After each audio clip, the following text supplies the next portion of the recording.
Apa kabar? Semoga selalu dalam keadaan sehat walafiat, tetap semangat dan kembali saya ajak Anda untuk berbincang dengan Bung Rocky Gerung. Bung Rocky Gerung ini kalau kita mengamati konflik antara PKB dan PBNU ini menjadi sangat menarik dan ini kenapa tiba-tiba Yaya Stakuf menariknya menjadi wilayah personal ya karena ya pansus haji itu karena katanya di Menteri Agamanya adalah adiknya gitu. Ini yang membuat dan makanya kemudian dipansuskan haji padahal teman-teman DPR ini yang membuat kesal buat mereka karena memang faktanya soal haji kemarin banyak persoalan. Yang kedua soal kuota haji itu Bung Rocky yang jadi persoalan ini kan jasanya Pak Jokowi sesungguhnya pada tahun 2023 dia berhasil mendapatkan tambahan kuota 20.000. Mestinya kan itu bisa mengurangi antrian haji.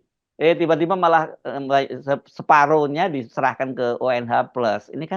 Ini rasa keadilan yang terusik ini seperti di kalangan teman-teman di DPR bahwa ada persoalan pribadi antara Muhaimin dengan PBNU, yes. Tapi kalau soal pansus haji ya nggak ada urusannya gara-gara adiknya Yaya Stakuf kemudian dibikin pansus haji gitu loh.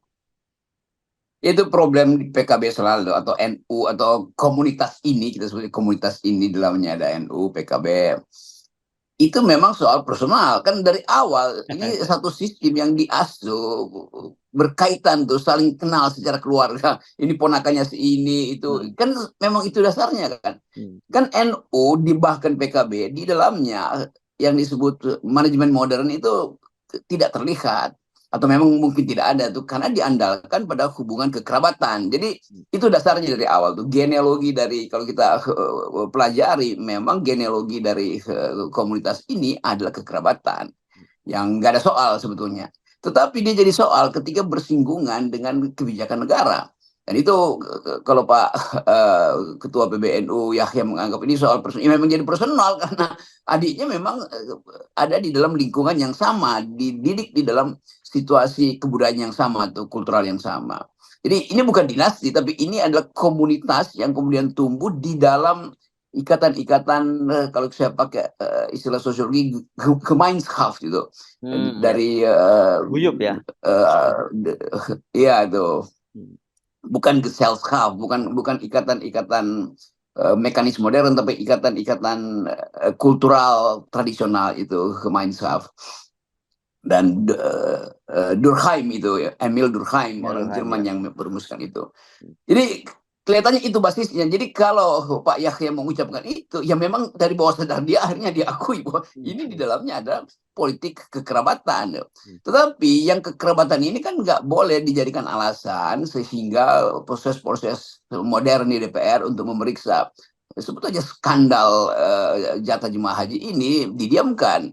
Jadi ini satu soal lain lagi tuh. Kan pemerintah Arab Saudi memang memberi semacam ya keringanan karena antrian yang panjang, maka secara rasional ya ditambahkan kuotanya Kuotanya. untuk memperpendek antrian yang panjang Ya. ini tuh. Hmm. Tetapi kalau kuota itu kemudian pindah ke antrian yang pendek yang bisa mereka beli sendiri itu Nah, haji-haji khusus ini, nah hmm, di situ ada, pasti dianggap ini permainan bisnis kalau begitu dong. Nah, hmm. bagaimana kalau misalnya pemerintah Arab Saudi mengetahui ini dari Ya. bacaan-bacaan yang beredar selama ini tentang konflik di dalam manajemen haji? Ya dia merasa gua kasih buat buat anak-anak, buat orang miskin, kenapa dipakai orang-orang kaya? Ya. Itu artinya deal diplomasi kita untuk nambah kuota lagi akan dipertanyakan oleh Arab Saudi. Jangan-jangan buat buat yang kaya lagi nih. Jadi Hmm. di situ sebetulnya inti masalahnya. Tapi kemudian meribut lebih panjang lagi karena ketegangan antara PNU dan PKB memang dari awal udah terlihat tuh jejak persaingan antara PBNU dan gengnya Muhaimin di PKB. Jadi saya sebut gengnya Muhaimin ya bukan PKB-nya kan ini kan soal Muhaimin. Ya, ya. Dan kemudian yang belakangan ini kalau saya lihat narasinya PKB juga bingung. Kalau kan mereka sejak awal malah disuruh pokoknya jangan manfaatkan NU sama sekali, jangan sebut-sebut bahwa PKB itu bagian dari politik dari PKB, dari NU karena NU itu menaungi banyak sekali apanya jamiahnya itu yang tersebar di partai-partai politik lain, ada di Golkar dan sebagainya kan gitu. Nah, sekarang kalau tiba-tiba kemudian dibilang bahwa PKB itu tidak menghormati akar sejarahnya itu kaitannya dengan PKB, yang salah sebenarnya siapa ini kan jadi. akhirnya politik berkembang secara materialistis kan, ini kan jadi materialistis tuh. Tadinya PKB itu ya didakwa sebagai pembawa moral di bidang politik atau pembawa moral NU tapi dengan fasilitas politik kan, itu Ya, ya. intinya tuh, Hmm. supaya PKB ya tidak terlalu dikendalikan secara moral sebetulnya, karena PKB mesti beroperasi di wilayah politik tuh, kalau NU biar wilayah kultural. Nah sekarang PKB, betul, PKB akan bertanya, kan kami di brief untuk bermain-main politik kan, kenapa Betul. kami akhirnya dibalikin ke wilayah moral, kan itu Hmm. juga problemnya. Jadi kalau bikin wilayah moral ya bubarkan PKB kan, bukan Hmm. cabut Muhaimin, kan dasarnya itu kan. Ya. Siapapun yang akan gantikan Muhaimin, dia akan bermain di wilayah pragmatisme pasti itu, dan NU adalah bagian dari yang akan dipragmatismekan. Hmm. PKB juga akan memainkan politik pragmatisme di wilayah-wilayah yang non NU, sama aja. Jadi watak partai ini udah masuk di dalam prinsip-prinsip oportunistis, pragmatis segala macam. Karena memang kondisi politik kita itu diarahkan ke situ. Jadi mau dipanggil pulang oleh NU, dasarnya apa? Kecuali memang diterangkan bahwa ini cuma soal Muhaimin. Nah kalau soal Muhaimin ya bikin aja gerpol supaya Muhaimin jatuh kan. Ngapain soal PKB itu yang dipanggil pulang. Jadi itu intinya tuh. Dia saya bisa pahami bagaimana PKB itu ya mau bertahan aja, mau perang, mau sekarang kan perang narasi, perang Betul, wacana. betul, betul. Dan mereka juga sekarang kan dalam kondisi yang sangat pede ya, PKB itu, karena kursi mereka itu di parlemen saja itu naik 10 kursi. Itu kan luar biasa. Dan di Jakarta, di daerah yang tadinya kan NU-nya Jakarta itu lebih P3 sebenarnya Bung Rocky ya, bukan PKB. Tapi sekarang berhasil ditembus tuh.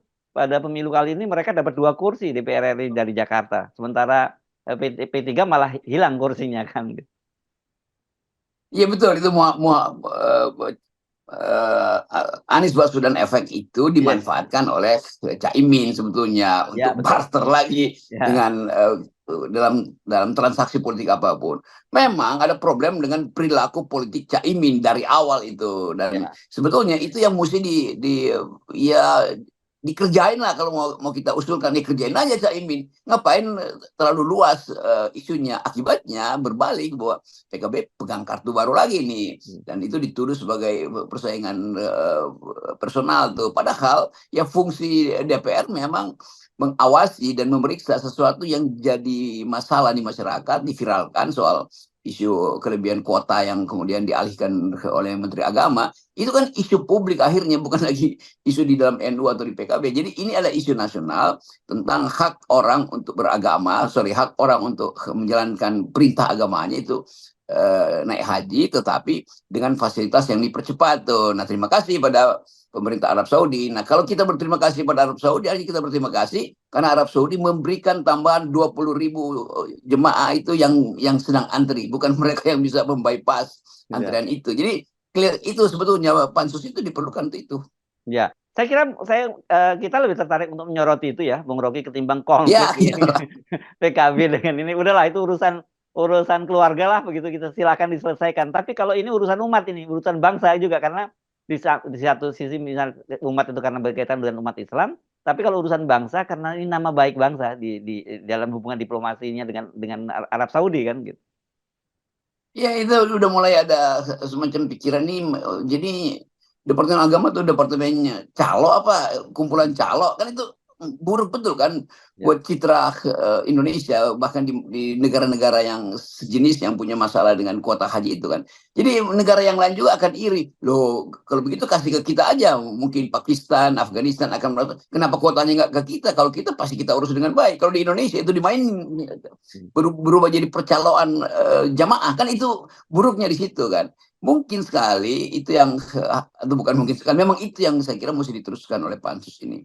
Jadi Ya. mesti dibuka di situ dasar argumennya apa, kenapa 20.000 itu tinggal 10.000 kan. Itu Ya. nyolongnya banyak banget itu kan, dari Hmm. segi moral aja udah clear itu.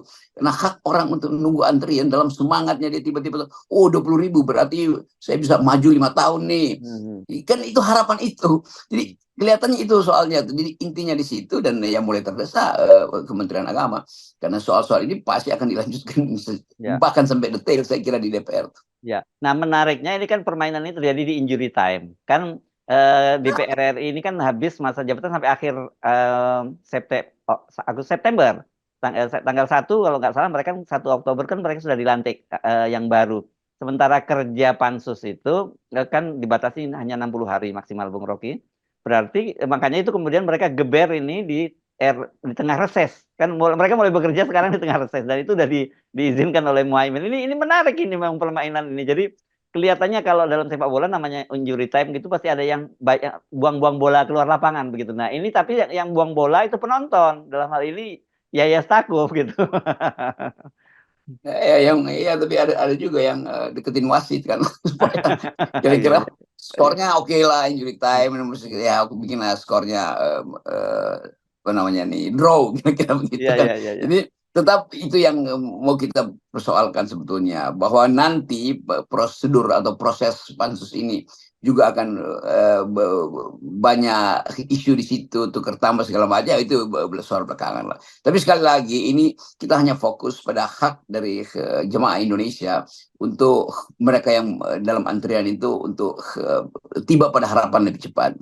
Jadi kita nggak ada urusan dengan bahkan dengan keyakinan, bukan, ini kita mempersoalkan prosedur administrasinya tuh. Karena nanti orang akan anggap ini kok wilayah agama Rocky Gerung masuk di situ. Bukan, ini kebijakan Nggak ada negara ini. urusannya. Jadi Ya, banyak aja kan orang yang dungu nggak paham lalu mulai nyari-nyari cara bahwa FNN dan Rocky Gerung itu bukan ini, jangan ngomong agama, ini bukan ngomong agama, ini ngomong ya. public policy yang Public memungkinkan policy. warga negara Indonesia yang beragama Islam itu punya Ya. harapan lebih cepat tiba di tanah suci, kan itu Betul, dasar betul. pikirannya.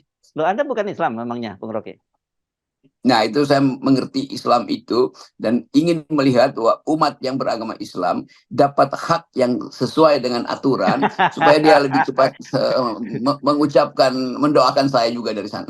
Kok jadi serius orang saya cuma tanyanya nggak terlalu serius karena orang kadang-kadang banyak menduga-duga banyak yang nggak tahu kok dikira Bung Rocky itu udah Muslim begitu dan saya sendiri juga nggak tahu apakah Muslim atau bukan juga nggak tahu itu juga wilayah privat yang saya nggak mau nggak mau tahu. Nah, itu saya selalu dapat doa dari tanah suci itu Iya, iya, intinya iya. tuh. Jadi saya juga ingin mempercepat mereka tiba di tanah suci itu dengan Iya, kuota yang dimungkinkan oleh Arab Saudi iya. supaya doa itu balik pada kita, termasuk saya tentu. Iya, iya, iya, iya. Oke, mantap. Tapi balik lagi ke kasus tadi itu ya, ke soal soal pansus ini ya. Dan saya kira ini kan sebenarnya salah satu bentuk karut marutnya bagaimana negara dikelola. Itu lagi-lagi kan sampai pada satu wilayah itu. Tapi saya tidak tahu bagaimana sikap Pak Jokowi. Tapi kita bisa menduga-duga saja karena kan waktu itu eh, Yakult Khalil Komas dipanggil oleh Pak Jokowi di tengah ribut-ribut soal ini dan ketika ditanya oleh wartawan soal apa yang ditanya kepada Pak Jokowi, kata dia saya melaporkan semua pekerjaan saya sebagai Menteri Agama. Apakah soal dugaan korupsi itu di apa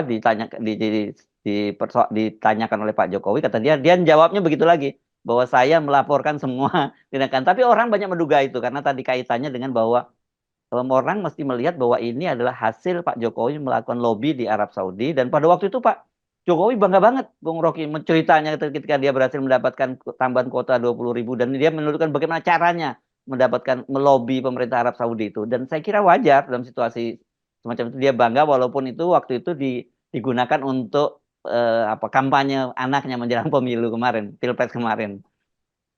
Ya, kita tahu itu tuh bahwa berhasil memang Pak Jokowi itu Ya, penting kita beritahu bahwa memang ya, Pak Jokowi berhasil melobi itu, ya, walaupun kemudian orang kaitkan yaitu lobinya itu untuk mempromosikan seorang di belakangnya tuh.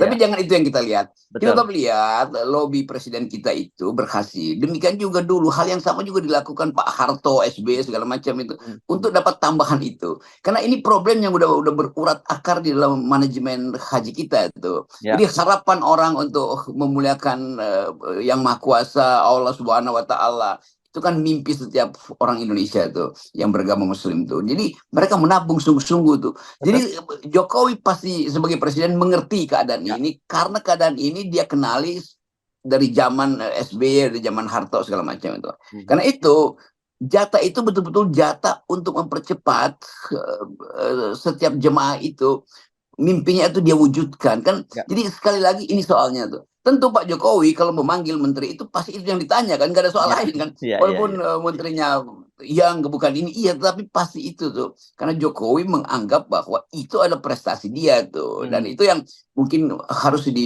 diajukan sebagai sesuatu yang kalau sering kali ditanya, ya Rocky Gerung nggak pernah puji Jokowi. Nah, dalam soal ini kan saya mau terangkan bahwa Jokowi memang berhasil, Iya, tetapi iya. hasilnya itu dimanipulasi juga oleh orang di sekitar dia. Nah, karena itu Jokowi mesti selesaikan ini supaya Ya, kita tahu bahwa Pak Jokowi sebagai presiden memuliakan mereka yang punya harapan untuk pergi haji dengan kemampuan diplomasi, walaupun di belakangnya ada unsur-unsur lain, dan menghasilkan tambahan 20.000 tuh. Jadi itu pentingnya tuh. Jadi ya, kalau ada hal yang betul-betul bermutu, ya memang harus diapresiasi.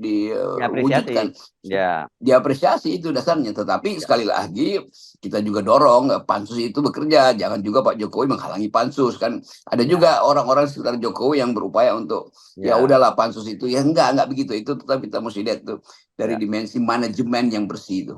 Ya, ya, oke. Dan satu lagi ini penting nih ya, ini yang menarik juga menurut saya kita kita perlu bahas juga karena berkaitan dengan media. Ini kan investigasinya Tempo menunjukkan memang ada permainan uang di dalam haji itu. Ada anggota DPR yang terlibat sebenarnya itu dalam soal Ya, permainan ini. Jadi tidak Kementerian Agama sendiri gitu. Dan yes. kemudian MKD kan mengundang Tempo untuk memberikan kesaksian itu. Ketua MKD-nya Adang Dorojatun gitu. Terus tapi Tempo menolak untuk dengan menggunakan hak tolak. Dia tidak mau menyebutkan siapa narasumbernya dan itu memang diatur dalam Undang-Undang pers. Dan kemudian sekarang Tempo ketika dipanggil putuskan tidak hadir dan sedang menunggu fatwa dari Dewan Pers. Gitu. Tempo punya cara lain untuk memperpanjang masalah ini, Ya, kira-kira begitu. Kalau ya, kita rumuskan, karena tetap Tempo jurnalis investigasinya tajam itu, dan ya, data Tempo itu selalu bisa diandalkan, yang juga bakal dibicarakan di dalam bocor halus misalnya.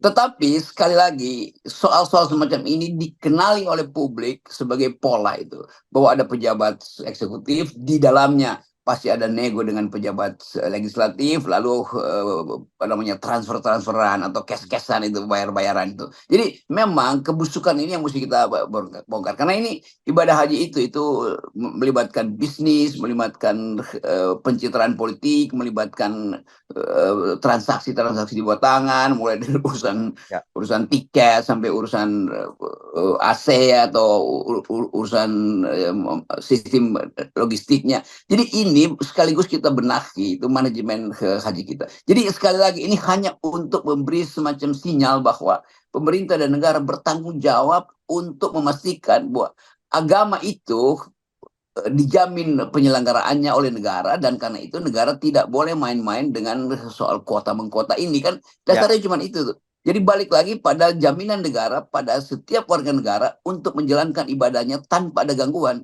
atau dengan mempercepat keinginan dalam soal haji ini, keinginan masyarakat Indonesia untuk tiba di tanah suci. Oke, baik, terima kasih Bung Rocky. Kita nolkan semua kemaksiatan ya. Oke, Ya. mantap kan. Ya.